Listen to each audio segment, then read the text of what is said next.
안녕하십니까. 당신도 할 수 있다. 쇼유캔 TV. 대신 독서하는 남자, 대동남입니다. 오늘 소개시켜드릴 책은 렌탈이란 책이에요. 제목이, 렌탈입니다. 렌탈이고요. 이게, 동안에 이때 기업의 어떤 성장이라든지 전략이라든 큰 프레임, 큰 흐름에서 이렇게 그런 얘기를 했다면, 오늘은 이렇게 렌탈이라는 서비스, 렌탈이라는 인더스트리에 대해서 좀 간략하게 좀 소개를 시켜드리려고 해요. 네. 왜냐면 이제 앞으로 제가 관심을 가져야 되는 부분이 이쪽이다 보니까. 네, 저도 렌탈을 잘 몰랐거든요. 기껏해야 뭐 하다가. 그래서 조금 렌탈에 대해서 참고할 수 있는 책이 있을까 좀 책을 찾아봤고, 그래서 찾아봤더니 요런 책이 있더라고요. 제목이 렌탈이고, 뭐 이렇게, 이런 얘기들이 있어요. 네. 180페이지라 되게 짧고, 24년에 출간이 됐습니다. 얼마 안 됐죠. 굉장히 따끈따끈한. 예.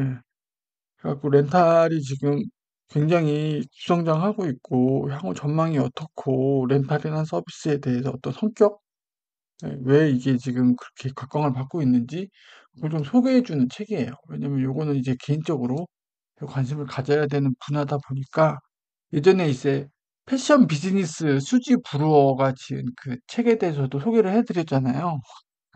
그때 이제 제가 이제 면접 준비할 때는 이제 그때 패션 회사였거든요.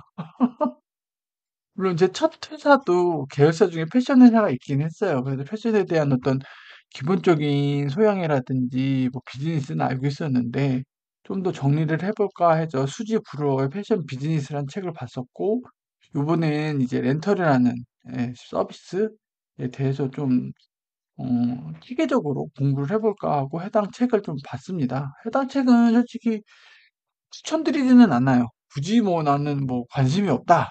뭐 근데 렌탈이 요즘 저희 생활에 많이 지금 파고드는 부분이 있어서 관심 있다 보면은 뭐 보시는 거는 말리진 않는데 이 책 자체가 이게 보시면 기본 개념 있고 고객 관리 서비스 있고 마케팅 재무회계 이렇게 있거든요. 근데 저는 이 마케팅 재무회계 요쪽 파트가 너무 일반적인 얘기를 하는 거예요. 기업에. 꼭 렌탈이라는 이 책에 엮이지 않고 그냥 마케팅 강론, 뭐 재무회계 초급반에 들어가면 어디서나 볼 수 있는 내용 있죠. 그런 내용들이 들어가 있는 거예요. 뭔가 렌탈적인 마케팅 내용이면 모르겠어요. 물론 렌탈도 마케팅의 어떤 기본적인 뭐 포피라든지 뭐 기본적인 그런 걸 적용하는 게 맞는데, 제가 원했던 건 그래서 렌탈이란 서비스 렌탈이라는 산업과 막 그에 특화된 마케팅들이 있을 거고 좀 유의하거나 그런 부분이 있을 줄 알았어요. 저는 여기 이렇게 렌탈이란 책 안에 있는 마케팅이. 근데 여기 있는 마케팅은 너무 원론적인 마케팅 내용이더라고요. 이 제목에도 그래요. 너무나 일반적이고 원론적인 얘기만 나와요. 당연히 알아야 되는 재무회계 여러 가지 지표들이라든지 KPI들. 렌탈이라는 비즈니스가 사업 구조가 이런데 그래서 재무 관리를 어떻게 해야 돼? 이런 내용이 있었으면 좋을 것 같은데 그 부분이 조금 부족하더라고요. 그래서 이 부분은 솔직히 안 보셔도 돼요. 왜 경영학과라서 기본 마케팅 재무회계 알고 있는 그 내용이 그대로 있는 거예요. 초급 수준에. 이 책을 제가 이렇게 뭐 비판하고 싶지는 않은데 그 부분은 조금 많이 못 녹이신 것 같아요. 이 두 분이신데 이분이 이제 어, 웨일 벤처스 대표이사랑 웨일 벤처스 쪽 전무로 계시는 것 같아요. 벤처스니까 벤처기업들, 스타트업들. 그러니까 이렇게 해서 이제 렌탈이라는 인더스트리가 굉장히 성장을 하고 있다. 이 책에서도 그렇게 얘기해요.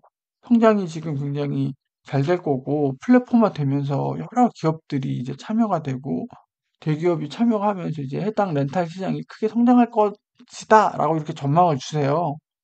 그래서 이제 이 렌탈이라는 개념이랑 뭐 이런저런 여러 가지 관련된 영역에서 렌탈 서비스를 말씀을 주시는데 요 부분에 대한 고찰이 조금 좀 깊이는 없지 않았나 좀 아쉽긴 해요. 그래서 저도 저는 이거 좀 아쉽긴 해요. 제가 기대했던 수준의 심도 있는 좀 더 렌탈 마케팅, 렌탈이란 인더스트리의 재무회계 이런 쪽을 좀 알고 싶었는데 너무 평이한 내용들, 굳이 렌탈이 아니어도 예, 그런 내용들이었어요. 그래서 저도 이제 목차를 보시면 이렇게 조금 이렇게 했는데 멘탈에 대한 어떤 기본적인 개념을 아는 측면, 그리고 이제 동향, 그리고 고객과의 관계 요런 쪽에 좀 중요한 포인트들이 있어서 요런 쪽으로만 저도 이제 좀 주목해서 봤습니다. 그래서 조금 아쉬운 책이긴 해요.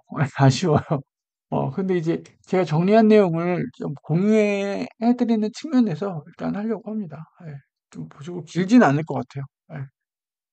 그래서 일단 1 번이 좀 렌탈 서비스 지금 현재 어떻게 돌아가는지 그런 거 좀 봐 주시면 좋을 것 같고, 이게 관계가 중요하다. 왜냐면 한번 렌탈이 되면 장기간 보통 유지를 한단 말이에요.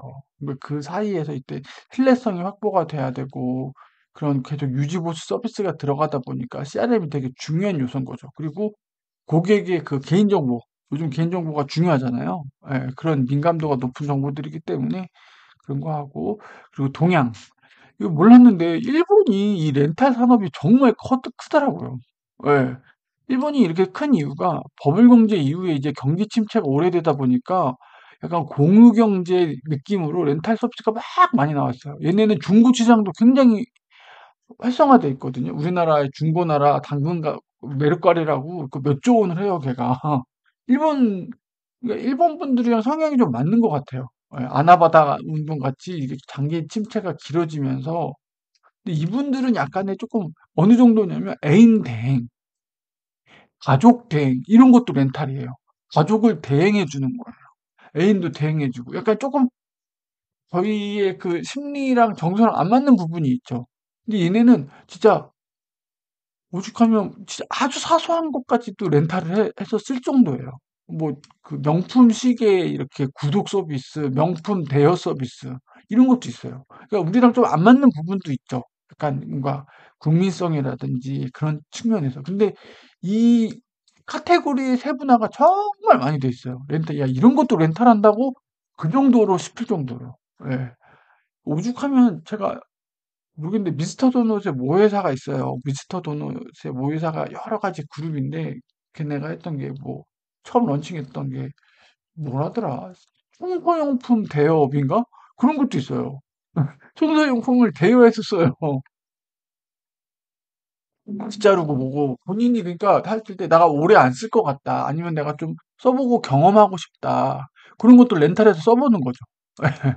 진짜 다양해요. 일본 쪽이 이 렌탈 쪽에서는 거의 정말 잘 세분화가 돼 있었던 것 같아요. 원래 일본 분들이 책도 그렇고 굉장히 디테일하잖아요. 그러니까 그 디테일한 영역에 다 그 렌탈이 다 들어가 있는 거예요. 이런 것까지 돼 있어 싶을 정도. 뒤에 살짝 나오니까 같이 보시고요. 예. 그래서 소개 좀 한 장 정도로 정리를 했습니다. 예. 그 렌탈 서비스가 지금 우리나라에서 렌탈을 이끈 건 웅진 코웨이죠. 지금 웅진 코웨이가 지금 매각되고 지금 넷마블 코웨이가 됐죠. 저도 깜짝 놀랐어요. 왜 게임 회사가 왜 코웨이를 사갔나?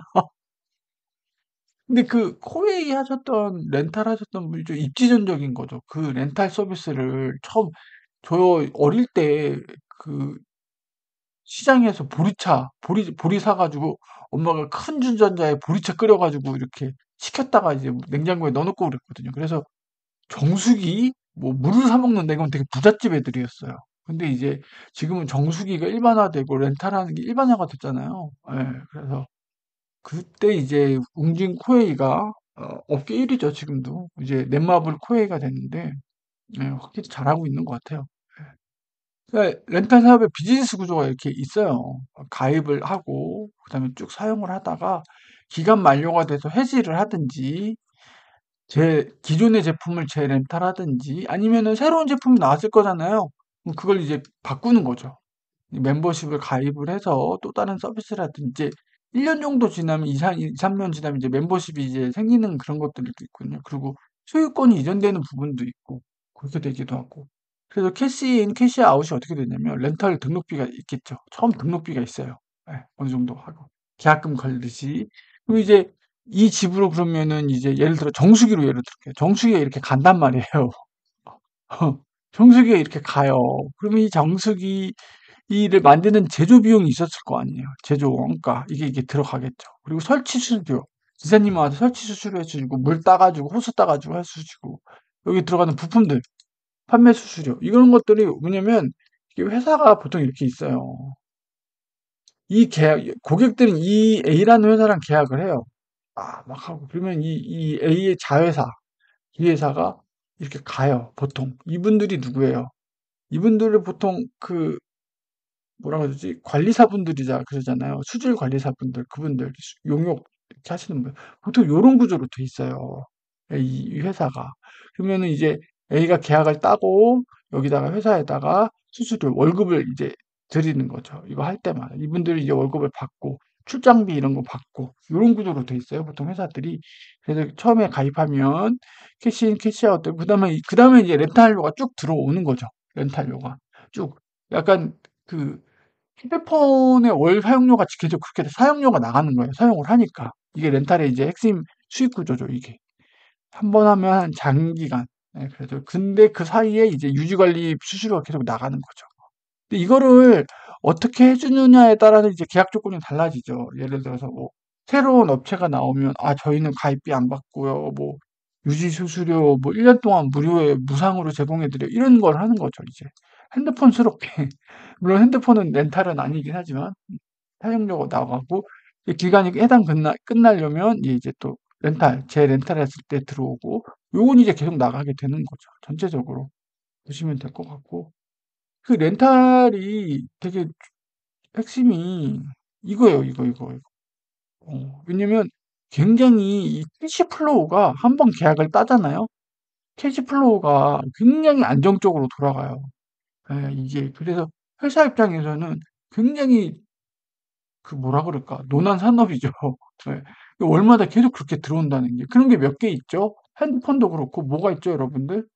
월마다 나가는 거, 구독 이렇게 나가는 거, 보험 회사들이 얼마나 사옥이 큰지 아시죠? 어마어마하게 커요. 그 안정적인 수익 구조 때문에 그래요. 캐시플로우가 안정적으로 들어오기 때문에. 예. 보통 이게 1년 단위로도 하고 약정을 2년 또는 3년 하잖아요. 그러면 2년, 3년 동안 계속 그 돈이 들어오는 거예요. 사업을 하는 입장에서는 그 굉장히 메리트가 있는 거죠. 그 돈을 매년 들어오니까 그 돈을 계속 뭐 재투자를 한다든지 제품 개발을 한다든지 그걸로 계속 이자가 들어오기도 하는 거고 부분도 있고 굉장히 그런 부분이 좋은 거죠. 사업을 할 때 캐시플로우가 안정적인 건요 굉장히 이점이에요. 예, 맞아요. 굉장한 이점입니다. 굉장한 이점. 이런 비즈니스, 이런 사업 구조로 가져가는 게 굉장히 중요하죠. 이게 왜 나왔냐? 그러면 이런 왜 렌탈이 갑자기 이렇게 뜬 이유가 왜 경기 침체. 경기 침체. 그리고 가족 구성원의 변화죠. 어떻게 되죠? 지금 1인 2인 가구가 많이 가고 있죠. 출산율이랑 저출산이 오다 1인 2인 가구가 갖고 그 가족의 규모가 조그맣게 됐어요. 그리고 조그맣게 되면 어떻게 되죠? 비싼 제품을 사기보다 잠깐 쓰고 마는 거예요. 아니면 소형 가전들. 왜냐면은 그 비싼 가전을 샀다가 많이 쓰는 사람이 많지 않으면 살 필요가 없는 거잖아요. 근데 굉장히 좋은 제품들이 많단 말이에요. 요즘 얼마나 좋은 가전제품이나 이런 게 많이 나와요. 써보고 싶은 미용 제품도 많고. 그걸 이제 렌탈로 좀 써보는 거죠. 그렇게. 자기가 필요한 게. 그리고 노인 가구들도 많아지고, 노인 케어들. 그러다 보니까 이제 경기 침체가 좀 크죠. 예. 야, 그거 그냥 사라 이랬는데 지금은 조금 잡혔죠. 예. 그래서 국내 렌탈 시장은 20년에 이제 40조였는데 25년에 100조 원이라고 이렇게 나오는데 조금 5년 사이에 이게 2배 큰다는 게 이게 솔직히 조금 한데 이제 1세대는 이제 요거죠. 정수기 자동차. 그다음에 가전제품 헬스케어. 이거 포함해서 2세대고 이거 그래서 더 이게 제품군이 이제 점점 커진다는 거예요. 그래서 추정하기로 100조 원이라고 하는데 25년이면 올해잖아요. 20년에 추정하기를 25년에 100조 원이라고 했던 것 같아요. 근데 진짜 100조 원이 될지는 잘 모르겠어요. 근데 렌탈이 좀 활성화가 되고 좀 다양하게 좀 품목들이 늘어나는 건 맞긴 해요. 특히 요쪽에서 지금 요쪽 2세대 쪽에서. 요쪽이 지금 2세대 쪽에서 많이 크고 있는 것 같아요. 지금 LG랑 삼성 쪽에서 가전 구독 쪽 많이 하고 있잖아요. 대기업이 본격적으로 이제 렌탈 쪽 참전하기 시작을 했단 말이에요. 그럼 그 시장이 활성화되고 마케팅이 되고 고객들의 어떤 인지도가 올라가면서 계속 커지겠죠. 그 렌탈이라는 비즈니스 산업군이 커지면 아까 얘기했듯이 이게 커지면 렌탈 가능한 품목들도 계속 더 늘어날 거라고요. 물론 이 중에서 굉장히 영세하고 조금 스몰 마켓 같은 그런 애들도 있을 거예요. 야, 이런 것까지 해야 돼? 하다가 이제 정리되는 애들도 있겠죠. 근데 이제 계속 트라이를 해보겠죠. 이런 것도 렌탈해보고 저런 것도 렌탈해보고 그래서 앞에 말씀드린 일본처럼 그 정도까지는 아니지만 어느 정도 이제 렌탈하려는 그 사람들의 렌탈에 대한 인식이 올라가면 점점 많아지지 않을까 그렇게 되고 있죠. 지금은 요거 1세대, 2세대 요쪽으로 지금 특히 요쪽이 지금 많이 가고 있죠. 요쪽으로 지금 예, 많이 가고 있는 상황입니다. 그래서 그러면 이게 렌탈과 리스는 뭔 차이냐? 그래서 저도 이 책을 찾아본 이유가 이게 핵심이긴 해요. 도대체 뭔 차이냐? 제가 봤을 때 큰 차이는 없어 보여요. 솔직히 이 렌탈도 반환형이 있고 소유권 이전형이 있는데 많은 분들은 이걸 해요. 2년 정도에서 3년 정도 하고, 2년 정도에서 3년 정도 하고 보통 반환을 하죠. 2년에서 3년 정도 썼으면 뭐 정수기도 그렇고 뭐 청정기도 그렇고 2년, 3년 되면 새로운 모델이 나올 거 아니에요. 그걸 굳이 소유권으로 이렇게 할 필요가 없는 거죠. 아니면 나 싼 맛에 쓰겠다 뭐 하면 하시는 분들도 계실 수도 있는데 새로운 모델이 나온단 말이에요. 더 작고 이쁘고. 그럼 그때 이제 재렌탈을 하든지 모델을 바꿔서 그러면 이제 요 렌털료를 조금 올린다든지 뭐 그렇게 한다든지 전환을 하든지 아니면 아예 해지를 하고 새로운 그 회사로 갈아탈 수도 있겠죠. 예, 그때 이제 좀 하는 거고 그런 이유에서 반환형이 많지 않을까. 그래서 민법상 임대차 규정의 특별계약이에요. 특별계약. 특별계약에 속합니다. 그러면 요건이 뭐냐? 이 정수기에 대한 소유권은 렌털 사업자가 가지고 있는 게 맞아요. 그렇겠죠. 그러니까 렌탈이겠죠? 유지관리 서비스도 있는 거죠. 이거 얘를 유지하게. 누가 가지고 있는 거야? 렌탈 사업자가. A라는 회사랑 계약을 하셨잖아요. 그러면 이 정수기는 여러분들이 쓰고 있지만 그 A라는 회사 소유권이에요. 그래서 이 정수기를 함부로 이렇게 막 하시면 안 돼요. 사용만 하시는 거지 이걸 뭐 갑자기 막 하시면 안 돼요. 물론 곱게 쓰셔야 되죠. 그리고 뭔가 AS라든지 부품이면 유지관리 서비스도 이 A 회사가 가지고 있는 거죠. 중도 해지가 가능합니다. 예, 언제든 하실 수 있어요. 예. 근데 중도 해지 수수료는 있을 수 있다. 왜냐하면 계약 상황에 따라서. 예, 그건 그렇죠. 이게 렌탈이 뜬 이유가 이것 때문에 그래요. 유지 및 관리 서비스를 해주기 때문에. 여러분들이 직접 막 뭐 물 갈고 뭐 하고 얼마나 피곤해요. 근데 이걸 해줘서 그런 거야. 해줘서. 소유권 이전형은 크게 다를 거 없죠. 끝나면 이제 고객에게 소유권이 가는 겁니다. 예, 중도해지 가서 이 두 개의 차이점은 이거예요. 이거 고객에게 소유권이 가냐 안 가냐 계약 시점 끝나는 시점에서 이건 처음 계약할 때 이렇게 하는 거죠. 2년 끝나고 나면 자동으로 소유권이 이전된다. 별도의 이전 과정이 필요 없어요. 그냥 그 해당 기간을 채우잖아요. 그러면은 그거는 되는 거예요. 예. 이렇게 되면 뭐 소유권이 넘겨갔기 때문에 유지 및 관리 서비스는 뭐예요? 본인이 하셔야 되는 거예요. 예, 이거는 고객이. 근데 고객이 이걸 못 하잖아요. 필터 갈고 어떻게 못 해요. 대신에 이 회사에서 계속 정보망을 갖고 있기 때문에 요청을 하는 거죠. 아, 그러면 계속 이때랑 준하는 서비스로 계속 해주는 거예요. 소유권은 넘어갔지만, 예, 그렇게 되는 거죠. 이제 계약 상황에 따라 다르겠죠.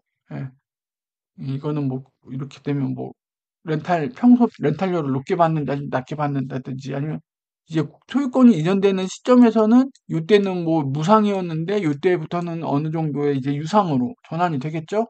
그런 식의 계약 조건이 다르다는 거죠. 예, 그런 식으로 하고 리스도 민법상 임대차 규정이 들어가. 그래서 얘랑 운용 리스랑 정말 비슷해요. 좀 구분이 잘 안 가요. 이것도 리스도 리스 사업자가 소유하고 있죠? 예, 리스 사업자가 유지 의무가 있습니다. 근데 이용자가 관리 의무가 있어요. 예. 유지랑 관리가 뭔 차이냐? 이렇게 따지고 들면 솔직히 어려운데, 리스 이용자도 관리의 의무는 있는 거예요. 관리를 한다는 건 뭐예요? 내깔겨 둔다는 게 아니에요. 막 먼지 끼고 막 고장나게 두진 않는다는 거예요. 얘가 이용하잖아요. 사업자는 소유권이 있고 유지를 하는 건데 이 물건 자체가 지금 어디 가 있어요? 이용자한테 가 있죠. 그 이용자는 얘를 이용하고 있단 말이에요. 그래서 이용자에게 최소한의 관리 의무는 있다는 거예요. 예. 망가지지 않게 제대로 작동되는지 그런 거를 계속 너무 오랫동안 안 하고 먼지 껴 가지고 막 망가져 있고 그러면 안 된다는 거. 최소한의 관리 의무는 있다는 거죠, 리스 이용자한테. 그래서 중도 해지 가능하죠, 이것도. 그리고 보면 얘랑 큰 차이가 없어요. 요 하나 차이죠. 이용자가 관리 의무가 있냐 없냐. 유지 및 관리 서비스. 이거를 해 줘서 렌탈 서비스가 편한 거예요. 여러분들은 정수기에 대해서 어떠한 의무도 없어요. 예. 그냥 물만 받아서 잘 쓰시면 돼요. 예. 뭔가 이상이 있거나 이거는 다 이쪽이 책임지고 그렇게 돼 있단 말이에요.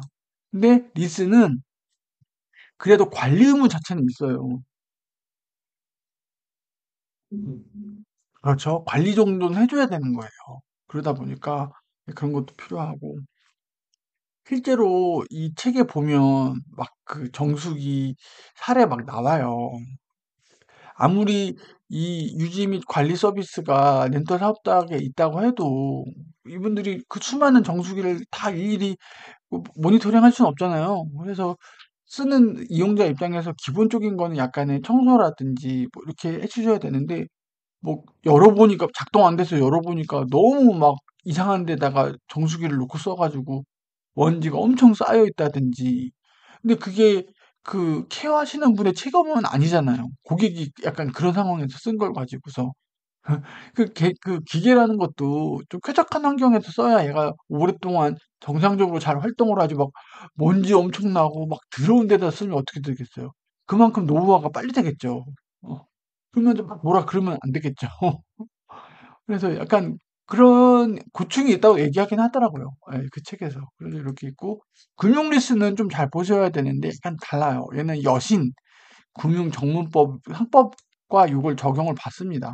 그래서 시설대여 당사자 간 비전형적 계약에 속하고요. 얘는 뭐냐면 원칙적으로 중도해지가 금지예요. 예, 요 조항이 있어요. 예. 그리고 중도 해지할 때는 손해배상을 할 수 있죠. 이거 이슈가 크다는 거죠, 이거. 예. 운용 리스, 금융 리스 솔직히 일반 사람이 금융 리스 쪽에서 접하기가 쉽지가 않는데, 예. 그래서 요거 정도 이것만 봐도 명확하게 뭐가 차이가 난다. 잘 모르시죠? 저도 그래요. 근데 이 네 가지 중에 얘가 굉장히 조금 고객 관점에서 편리하구나. 어, 그래서 사람들이 렌탈을 많이 하는구나. 그렇게 생각해 주시면 좋을 것 같아요. 그리고 렌탈 서비스의 네 가지 경쟁력이죠. 비용을 분산시키는 거죠. 예, 물론 차이 비용으로 하면 소유를 하는 게 쌀 수도 있어요. 쌀 수도 있긴 한데, 월 소액만 내고 부담 없이 쓰고 내가 원하지 않을 때 끊을 수 있고, 이게 굉장히 메리트로 다가온다는 거죠. 이게 메리트. 근데 사람들은 일단 한 번 쓰고 걔가 편리하다고 느끼면 어떻게 돼요? 좀 오래 쓰겠죠? 그러니까 렌털 A라는 회사도 그걸 원하는 거예요. 얘가 뭐 두 달 쓰고 세 달 쓰고 끊고 그걸 원하진 않아요. 일단 이 제품이 마음에 들고 이 제품에 경쟁력이 있다고 들면 사람들이 필요하다고 느끼면 어떻게 되겠어요? 약간의 소정의 그 소액을 지불하고 계속 쓰겠죠. 그게 2년, 3년이 지나면 본인들이 생각했던 어떤 BEP를 넘어가고 수익이 나는 걸로 생각을 해서 그렇게 해서 뭐 100명의 고객이 계약을 했다. 그 중에 뭐 60%에서 70% 고객만 뭐 2년 이상 유지만 해줘도 우리는 뭐, 전혀 뭐 성공이다라고 이렇게 시뮬레이션을 해보겠죠. 예. 그렇게 해서 비용을 분산하는 부분이 있고요. 유연하죠. 예. 이게 고객들이 가장 잘 쓰는 이유예요. 언제든 해지할 수 있고, 써보고 마음에 안 들면 드랍하는 거죠. 예, 그런 거. 유지 보수 및 서비스, 이걸 누가 해줘요? 코디들이 해주잖아요. 코디라고 해주잖아요. 코디. 이게 코로나 되면서 얘가 코디들이 좀 어려워지셨긴 해요. 왜 다른 사람들이 오는 게. 그래서 어떻게 되냐면, 그래서 나온 게 자가 교체로 바뀌었잖아요. 필터를 줘요. 필터 끼기만 하면 된대요. 근데 되게 그러면 어떻게 돼요? 정수기 자체도 애초에 그렇게 심플하게 나와야 되는 거예요. 코디가 필요 없는 형태로. 예. 그렇게 계속 제품이 업그레이드 돼서 나온 거죠. 왜냐면 이 코디들도 업무 시간이 있고 저도 업무 시간이 있잖아요. 회사 가고 없단 말이에요. 집에 아무도 없단 말이에요. 애들밖에 없는데 누구 코디 오기도 그렇잖아요. 그럼 그 코디 한번 올리려고 제가 반차 쓰고 그럴 수는 없잖아요. 그거 굉장히 부담이잖아요. 그거 한 5분, 10분 아니면 30분 봐주시고 가는데 그렇다고 필터 안 갈고 계속 오래 쓸 수는 없잖아요. 그러면은 그분들한테 주말에 오라고 할 수도 없고, 주말은 또 주말에 스케줄이 있고, 이게 코디분들 방문 일정이랑 제 일정 맞추기도 어떨 때는 힘든 거예요. 예, 그러다 보니까 어떻게 코로나도 있고 해서 어떻게 자가 교체형이 막 나온 거죠. 이 필터 알아서 6개월마다 알아서 얘가 줘요. 이렇게 매뉴얼 같이 해가지고 밑에 어디 뜯으시고요. 이거 하고 뭐 버클 작은 것이고 이렇게 그러면 이 제품 자체도 그렇게 나와야 되는 거예요. 예, 새로 나오는 거죠. 그럼 기존에 있던 애들은 어떻게 돼요? 불편하잖아요. 코디분들 오는 거. 음? 이게 교체에 들어가고 뭐 그렇게 되는 거죠. 그러면 어떻게 되죠? 코디분들이 점점 줄겠죠. 코디분들이 점점 줄어요. 그렇게 바뀌면서. 그럼 그분들도 그러면 어떻게 될 거냐. 그리고 새로운 제품, 아까 얘기했죠? 새로운 제품은 계속 나와요. 근데 제가 샀단 말이에요. 뭐 냉장고든 뭐든 큰 돈 주고 샀단 말이에요. 그럼 얘가 더 이상 작동하지 않을 때까지 써야 될 거 아니에요.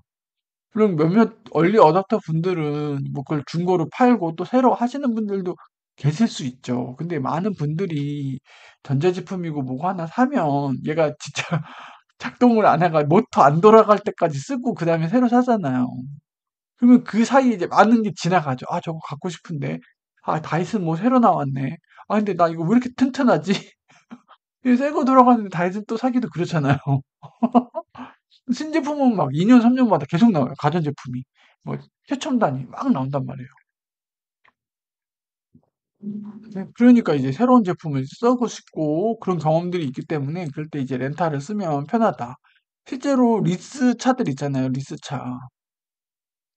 리스 비용 토탈 치면 리스 차가 딴 게 아니에요. 근데 이제 새 차를 계속 타고 싶은 욕구들이 있단 말이에요. 새 차. 항상 새 차를 타고 싶은 뭔가 그런 느낌이 있으신 분들이 있잖아요. 그래서 본인의 어떤 경제력이 받쳐준다고 하면 리스차 유지하시면서 계속 새 차 타고 어떨까 싶긴 해요. 그거는 본인의 선택이니까. 예. 그리고 이제 국내 렌탈 비즈니스 동향입니다. 제가 이 책 보면 좀 봤던 건데 이제 연평균 15% 성장이에요. 지금 코로나 시기 이후에 두 자릿수 성장하는 인더스트리가 없어요. 진짜로. 몇몇 그런 막 온라인 쪽이랑 몇몇 빼고는 이 15% 성장하는 데가 없어요. 그래서 25년 100조 원을 전망을 하는데 조금 과감감이 없지 않아 있긴 합니다. 아, 근데 이제 소비의 트렌드가 이제 소유에서 경험으로 변화하고 있다. 그리고 요즘 IoT라든지 무선 인터넷. 요즘에는 애들 장난감 조그만 거 하나에도 칩이 다 들어가 있어요. 무선 인터넷이 돼요. 그리고 얘들이 알아서 막 캐릭터 무슨 업데이트를 해요. 정말 진짜 장난 아니에요. 요즘 그래서 뭐 하나 들어가면 얘가 바이오 체크라고 하죠. 바이오 모니터링을 하는 거예요. 그런 식이 많아지는 거죠. 생활 건강. 생활 건강이 이 IoT 무선 인터넷이랑 맞물려 가지고 크게 될 것 같아요. 이 생활 건강 조그만 소규모 가전제품들이 그럼 뭐예요? 본인이 살 수도 있지만 렌탈이 될 수도 있겠죠? 그래갖고 요즘에 그 스마트 필로우라고 그러나? 베개예요, 베개. 베개. 이거 어디 코에인가 어디서 나오는데 자는 동안에 얘가 이 사람이 뒤척거리고 뭐하고 그런 걸들을 카운팅을 다 하는 거예요. 이걸 얘가 무선으로 보내줘요. 그리고 얘의 수면의 질을 체크를 해요. 와, 그런 게 나왔어요. 그런 게. 근데 먼저 베개 하나에 막 10몇만 원 한다.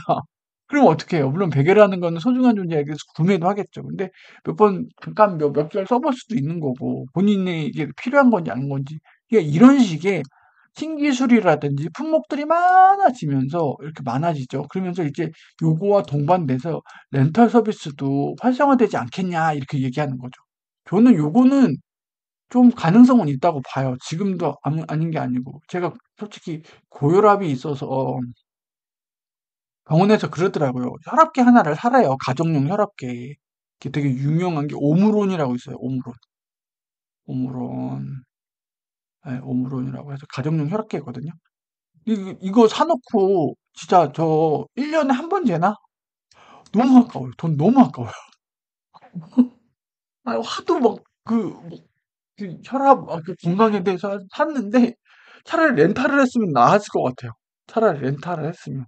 예. 하다가 덕국 산 거죠. 덕국 샀는데 렌탈을 해보고 1년 정도 쓰면 아 내가 한 달에 한 번 정도 되는구나. 내가 한 달에 몇 번 정도 재는구나. 아 그럼 나 이렇게 많이 안 재면은 자꾸 왜냐면 이거를 왜 안 쓰냐면 이걸 왜 안 쓰냐면 병원을 간단 말이에요. 고혈압 약을 받으러. 고혈압 약을 받으러 가면 거기 혈압을 재요. 예. 예. 근데 고혈압 약을 길게는 3개월, 보통 1개월마다 간단 말이에요. 그러니까 이게 필요가 없는 거예요. 한 달마다 재니까. 물론 꼼꼼하게 하려면 하루에 한 번씩 계속 재는 게 좋죠. 아니면 일주일에 한 번씩이라도 재든지. 근데 사람 일이라는 게 바쁘고 뭐 하나 보니까 필요가 없는 거예요. 이런 소형 의료 이게. 그냥 렌터를 했으면 어땠을까? 지금 또 갑자기 그런 생각이 드네요. 그래서 지금 재지도 않고 저거 누구 줘야 되나 싶어요, 지금. 그래갖고 생활과정, 미용, 이런 게 계속 늘어난다는 거예요. 그러면서 이런 쪽이 이제 렌탈이랑 맞물리는 거죠. 그래서 지금 대기업이 참여하고 있죠. 넷마블, 코웨이랑 LG, 삼성 이런 애들이 이제 가전구독, LG, 삼성이 가전구독 땡기고 있죠. 얘네 원래는 전자제품을 만들어서 파는 사업자들이었단 말이에요. 뭐 LG 플라자, 뭐 홈코디, 뭐 삼성 플라자 해서 팔았단 말이에요.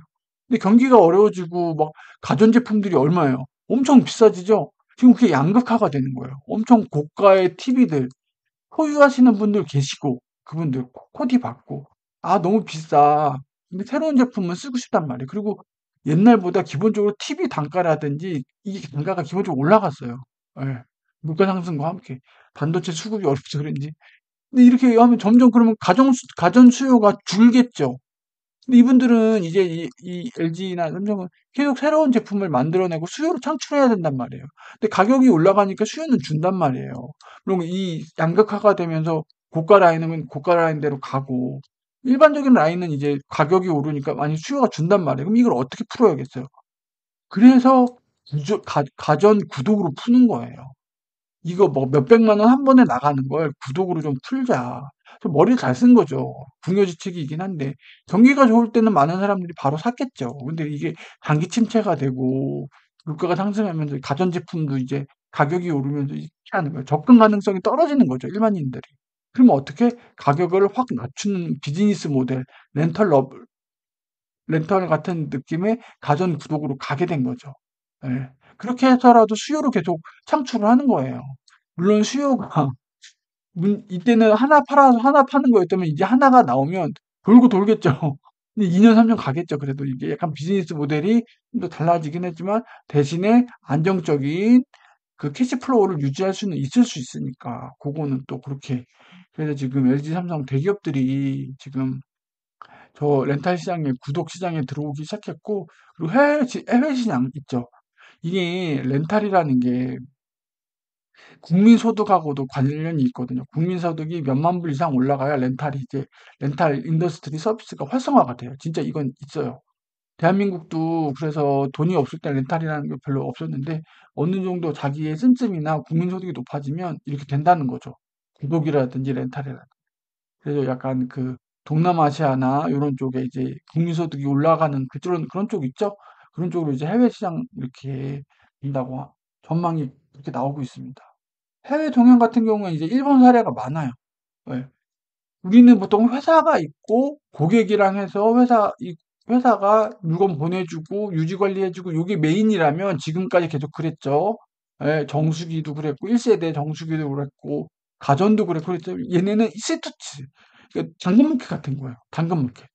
당근마켓도 비슷해. 렌탈이에요. 너 이거 나 빌려줘? 그래도 돈 내고 있다가 다시 반환하고. 그 고객 간에 자기들끼리 이 형태가 중심이라는 거예요. 그러니까 정말 서비스가 다양하고 많아지는 거죠.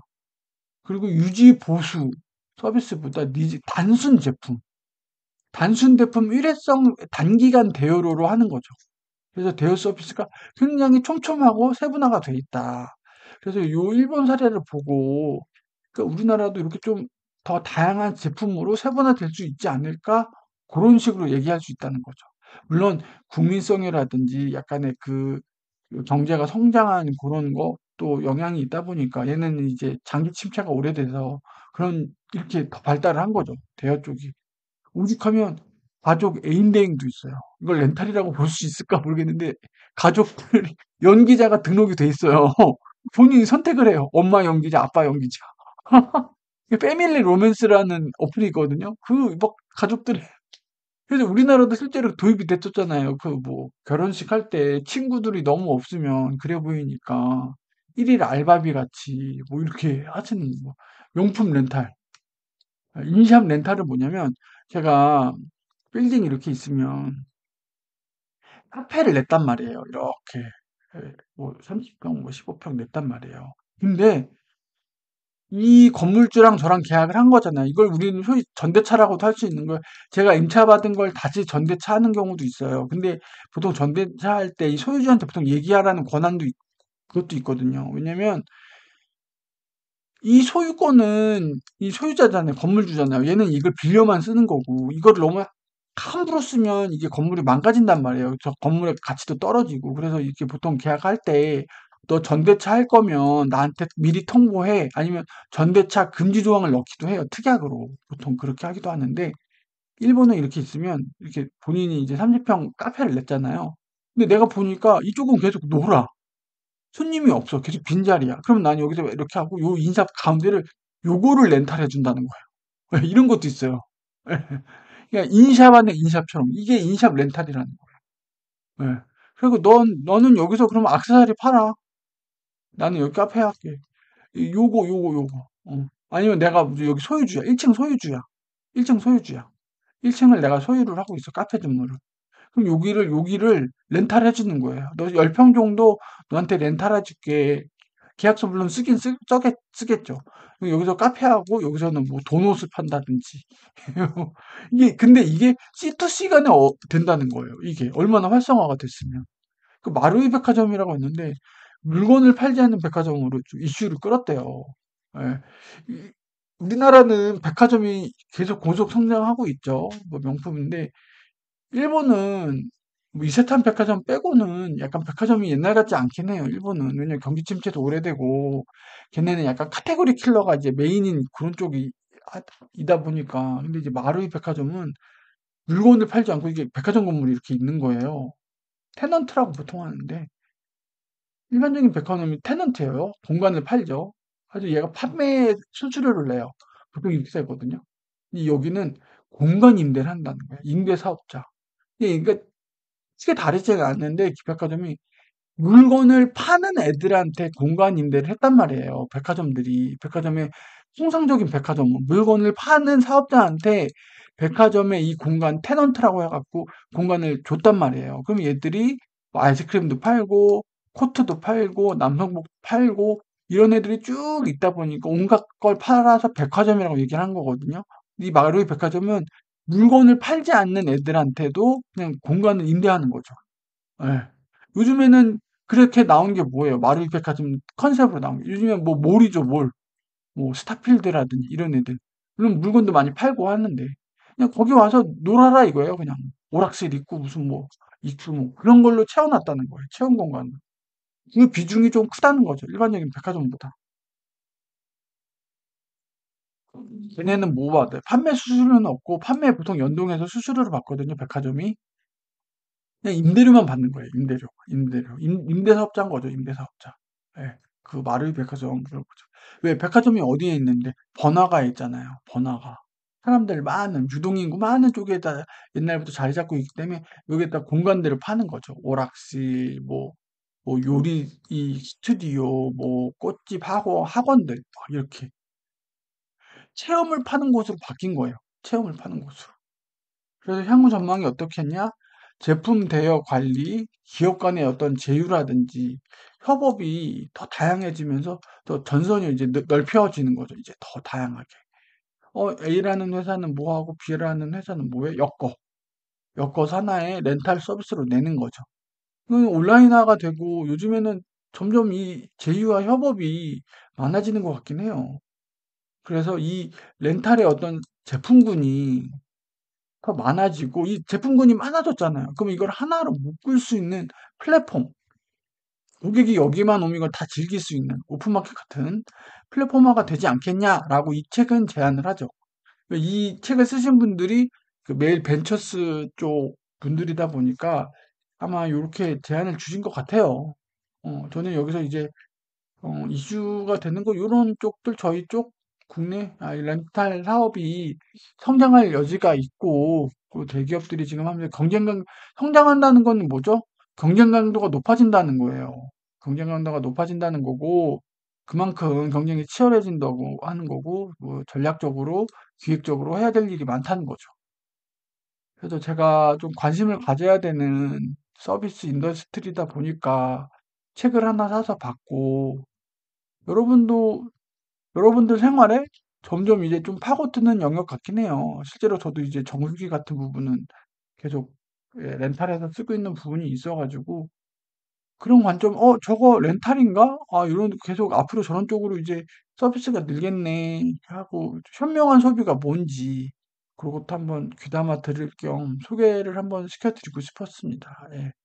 좀 별 관심도 없으실 수도 있는 내용인데 저희 삶 속에서 또 변화가 이루어지는 게 렌탈이 어쩌면 하나의 주류의 소비 패턴으로 등극할 수도 있잖아요. 지금은 쿠팡을 통해서 온라인 배송, 온라인 장보기가 저희 소비 패턴의 메인이 됐잖아요. 지금. 예, 그렇죠. 예전엔.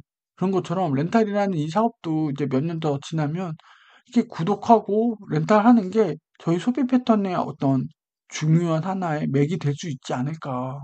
세상은 항상 변하고 소비자는 변하기 때문에 그런 거 좀 봐두시면 예, 좋을 것 같습니다. 예.